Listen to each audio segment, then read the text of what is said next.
sight, sound, smell, touch, and taste.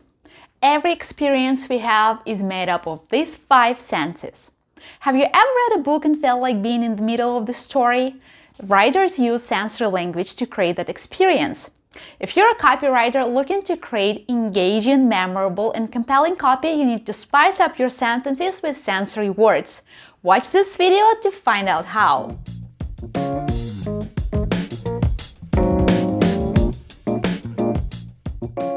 Hi there, my name is Katerina, and today we'll talk about sensory words. Anton Chekhov has a great explanation of why you need to use sensory language. In descriptions of nature, one must seize on small details, grouping them so that when the reader closes his eyes, he gets a picture.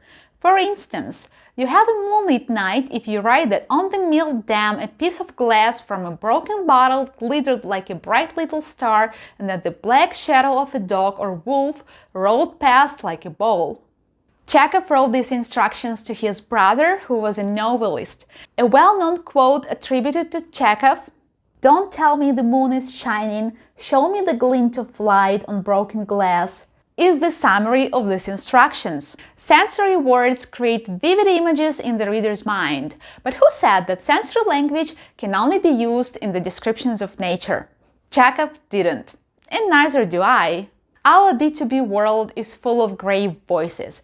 Everybody says the same thing using the same words. If you want to succeed in marketing, your copy needs to look like Chekhov's moonlit night. It must have personality, taste, and flavor. In other words, it should include sensory words. Sensory words are words that describe how we see, hear, smell, touch, and taste. Sight words describe colors, shapes, or appearances. Examples: velvety, dazzling, shadowy, foggy, colorless, bright, drab.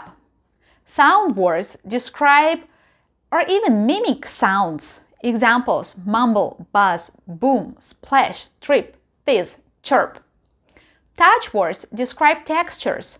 Examples: scratchy, smooth, bumpy, sticky, oily, polished. Taste and smell words can be used to substitute good and its partner in crime, bad. Examples: fresh, stale, refreshing, bland, plasticky, metallic. Let's see, how can we transform common sentences using sensory words? Without sensory words. How to turn boring slides into an impressive pitch deck. What sensory adjectives can substitute boring and impressive?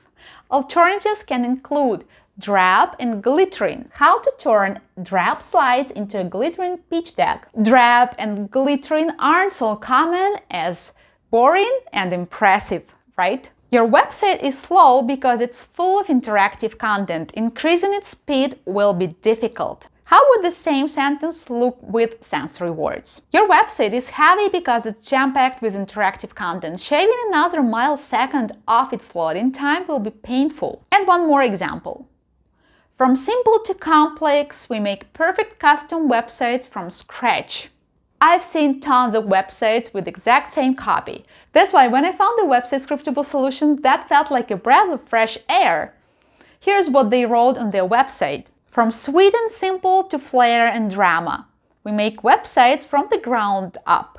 Never template-based, always perfect. Now, where can you use sensory words? Well, pretty much everywhere.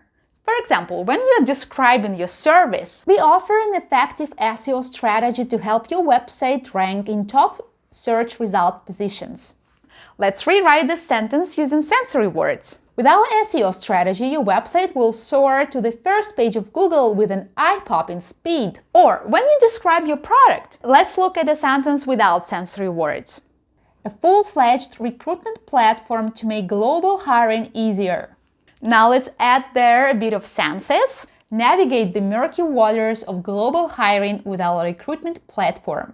Or when you need to write an outreach email asking to contribute a guest post. I've been working on an idea for a post about marketing, and I realized that this would be a great fit for your audience. Let's look at the variant with sensory words. I've been tossing around an idea for a post about marketing, and it struck me that this might resonate with your audience. Or when you need to write an attention-grabbing blog title. How to write a great Facebook ad. And with sensory words, how to write a jaw-droppingly good Facebook ad. Adding sensory words to your writing is fun, isn't it? With sensory words, you can appeal to your readers' emotions. I've made a list of sensory words available on my website. You can check out the link in the description to this video. You can also combine sensory words with power words.